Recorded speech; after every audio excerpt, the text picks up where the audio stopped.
Wikang Filipino ang sagisag na lengguwahe ng ating bansang Pilipinas.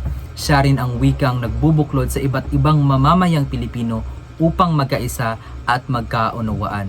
Siya rin ang wikang nagtaguyod sa ating inang bayan. Iba't iba man ang kultura at kinagisnan ng bawat isa, napapanatili ang kapayapaan dahil sa wikang nagsilbing tulay upang tayong lahat ay magkaunawaan.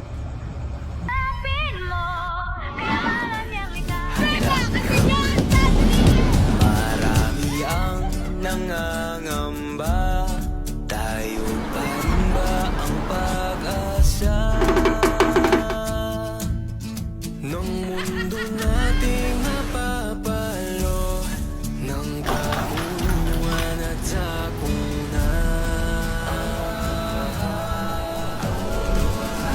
Isitong ilay, insali-sali dumay, dong-dong ay sitong ilay, insali-sali dumay.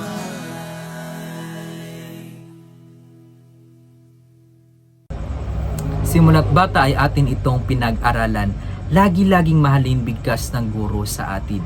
Sa loob ng silid-aralan ay atin itong naging kinagisnan, inaasahan habang buhay sa bansa gamit ng ating wika ay pagsilbihan. Unang salita na ating ginagamit sa pagbigkas ng ating mga kalooban, masaya't kinararangalan at atin itong kinagigiliwan.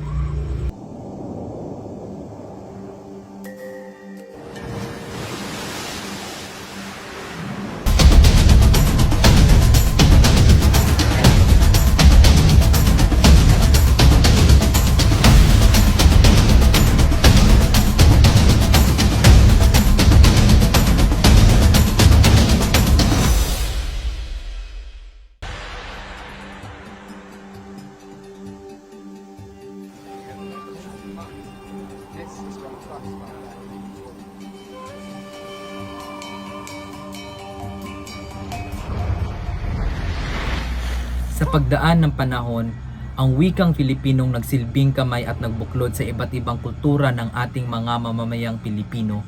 Ang wikang naging rason kung bakit mapagpugay ang ating inang bayan ay unti-unti nang nakakalimutan. Sa pagdaan ng panahon at siyang pagtanda ng mga bata noon, ay nawalan at mas binigyang rangal ang kultura at wika ng mga dayuhan. Unti-unting nawala ng sagisag at rangal ang ating bayan sa pagkawala ng wikang Pilipinong ating kinagisnan. Babanam kewalam, babanam kewalam, babanam kewalam, babanam kewalam, babanam kewalam, babanam kewalam.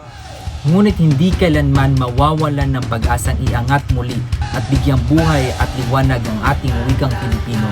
Sa tulong at taas kamay ng bawat mamamayang Pilipino ay kaya nating ibalik ang sagisag na wikang Pilipino ng ating inang bayan. Patuloy na pagturo sa wikang Pilipino sa larangan ng akademiko at patuloy na pagpapadaloy sa kulturang daladala nito ay magsisilbing daan upang ang ating wikang Pilipino ay mabuhayan. Wikang Pilipino na mas magpapatatag at mas magpapalakas ng bawat mamamayang Pilipino, patuloy na mag-aangat sa bayan na kinalakihan ng lahat. Sama-sama tayong baguhin at harapin ang mga pagsubok na panahon gamit ang wika at tayong mga Pilipino ang siyang tutugon.